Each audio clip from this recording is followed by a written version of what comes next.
वणी शहरात सध्या वाहतुकीची कोंडी गंभीर समस्या बनली असून मुख्य रस्ते आणि चौकांमध्ये रिक्षाचालकांनी मांडलेल्या मनमानी कारभारामुळे नागरिक त्रस्त झाले आहेत.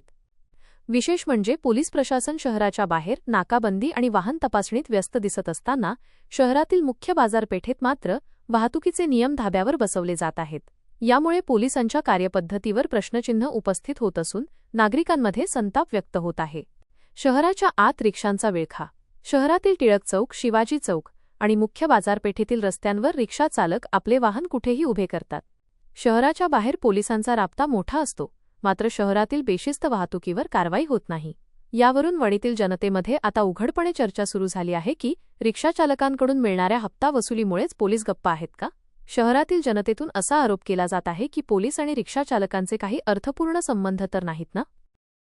शहराबाहेर वसुली करण्यापेक्षा पोलिसांनी शहरातील वाहतूक शिस्त लावण्याकडे लक्ष द्यावे, अशी मागणी सामान्य वणीकर करत आहेत. जर लवकरच ही परिस्थिती सुधारली नाही तर वाहतूक कोंडीमुळे शहरात मोठे अपघात होण्याची भीती व्यक्त केली जात आहे.